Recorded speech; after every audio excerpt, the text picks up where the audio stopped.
So the very first thing to do instead of drinking alcohol is to build your foundation. What I mean by this is you don't want to stop drinking alcohol and then start trying to replace the drinking with other things. See, one of the best things you can do when you stop drinking alcohol is to get 100% crystal clear that there is nothing to replace alcohol with. How can you do that? Well, you use first principles thinking. You break the problem down into its component parts. You study the individual component parts of the problem, you put them back together to build this new paradigm. If we haven't met yet, my name is Leon Sylvester. I'm the founder of SoberClear.com, and this is what I do in my coaching program. I help people get into a state of mind where it's like they don't want to drink. Now, if you want to learn how to do this, just go ahead and click the link in the description and you can watch a free video training that will show you this new method to controlling your drinking. I've shown this now to tens of thousands of people. It's been scientifically validated by an academic psychologist, but the first thing you need to do is build your foundation and make sure that you're not trying to replace alcohol with anything. So,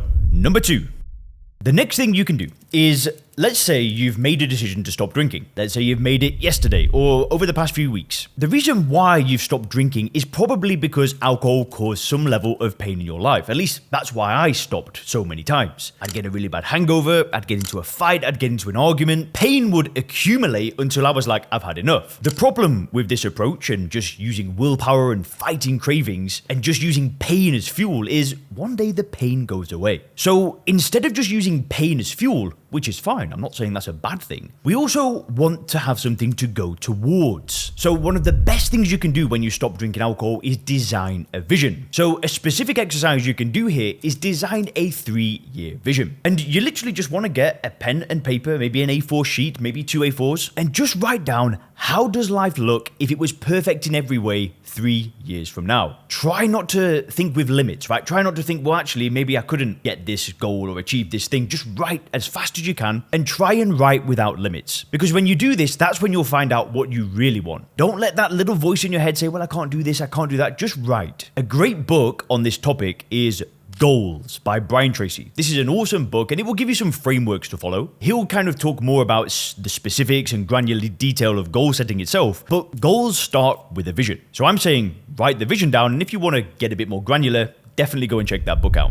So, the third thing you can do instead of drinking alcohol is to learn a new skill. One of the best things about learning new skills is that, number 1, it's fun. Who doesn't enjoy learning something, getting better at something, improving? But number 2 is that these skills can actually improve your life. When I stopped drinking alcohol, I really just dived into skill development. I learned how to make videos, right? I don't know, you can't see what I can see right now, but it's a YouTube video set. There's lights everywhere. It looks nice here, but it actually looks quite chaotic if you see what I can see. But I learned about how to shoot videos, how to light videos, how to do audio, how to edit videos, how to help people with stopping drinking alcohol. These were all skills that I've developed over the years of not drinking. And the great thing about skill development is it's never ending, and it can advance your personal life as well as your professional life. You might end up learning a skill that you can actually sell to somebody. You could sell a service, or you might learn a skill that improves your entire family life. Maybe you learn some home improvement stuff, some woodwork, and you end up saving money. So the fourth thing is something that I've only just started doing over the past 6 months or so. It's become a totally new hobby of mine, and I am so excited by this hobby that I felt compelled to share it with you. But another great thing you could do is study history. Now, I think what inspired this desire to learn about history is because we are planning to have a child. Me and my wife, we're about to get married in the next couple of weeks. We plan to have children. So we've been discussing a lot of things, like how we're going to educate this child, what school do we want them to go to? And I thought about it and I thought, history is pretty important, yet I've just kind of overlooked it. And I was never really that bothered when I was growing up, but now I'm going to have a child. I'm thinking, okay. So I'm having so much fun with this. There's an amazing YouTube channel called Epic History TV. And in my spare time, this is what I do, is I watch history YouTube videos. Currently, I'm listening to a 30-hour audiobook on Napoleon. And the thing that excites me about history is that when you understand history, you see the world in a different way. You build a new paradigm. You kind of see why, okay, this country behaves this way. This borders this way because of this thing that happened in the past. And I'm finding it a lot of fun. So the fifth thing that you can do is find a way to give back to people. So when I drank alcohol, I was incredibly selfish. I wasn't really there for my family. I wasn't really somebody of value.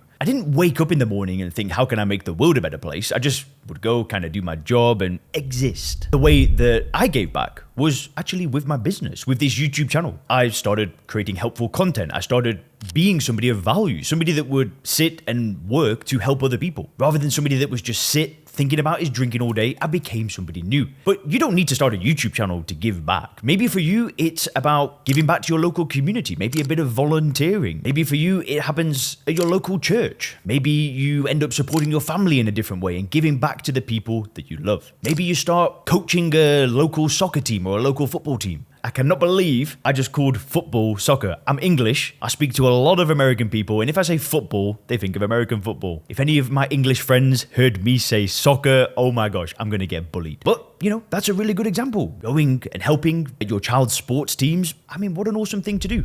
The sixth thing that you can do is start a new style of exercise or physical training. So I've kind of gone through many different variations of this. I've done powerlifting, I've done Olympic weightlifting, I've done CrossFit, we've done running, and right now I'm on a bodybuilding program. And then we think we're going to build this foundation of bodybuilding training and then do high rocks. But I like to have, when it comes to exercise, a goal to work towards. I don't just like going to the gym and working out. I'm not very motivated by body composition and getting a six-pack. It just doesn't really motivate me. I like there to be some sort of thing that I'm working towards. So that's why we're doing the bodybuilding stuff. We'll build a foundation because we've not been training so much over the past 6 months. And then once we've got that foundation, then we'll go to high rocks, which is essentially a sport. It's a sport of fitness, but it looks like a lot of fun. And if I get bored of all this stuff, then I might just transition and do a sport instead. Maybe I'll end up joining a football team. And when I say football, I mean soccer, just so I don't get bullied. But the idea of a sport is that we're working together, it's teamwork, and we're all working towards a goal, which is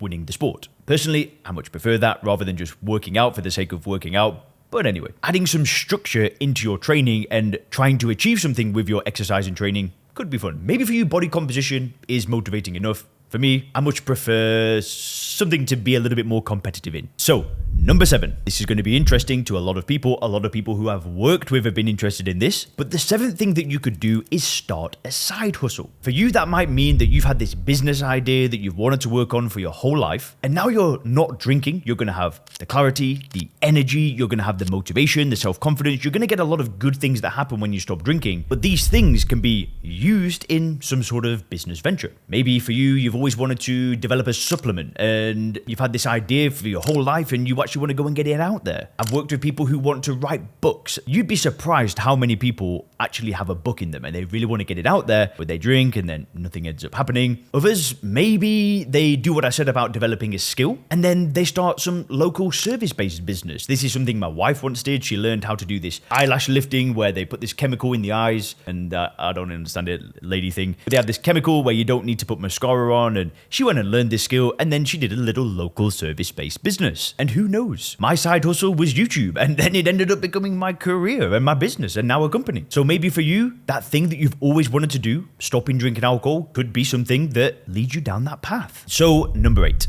is something that was very common when I lived in Dubai. So Dubai is geographically situated in a little bit of an awkward place. And when I lived in Dubai, I noticed a lot of people would go on these staycations. So Dubai is an amazing place with hotels, right? You've got some of the best hotels in the world there. And rather than take a flight where you'd have to go, I don't know, I think Georgia was quite a popular place to go to because that was quite close by. You'd have the Maldives. Asia was pretty far away. And because Dubai's in the desert, people didn't really want to travel so much to Middle Eastern countries. So instead, people would just go to a hotel that was 20 minutes away, 30 minutes away, and that was it. And on my last birthday, we did this very thing. We went from Dubai, we went to Abu Dhabi, which is the capital of the UAE, United Arab Emirates, and we stayed in a palace. And it was amazing. It was a great experience, and it's something that I might not have thought to do because it was so close by, but it ended up feeling like a holiday. We almost played tourist an hour away from home, and it was just a short drive away. So there you go, another cool idea. Anyway, if you click this video on the screen now, I'm going to show you some of the secrets to stopping drinking alcohol.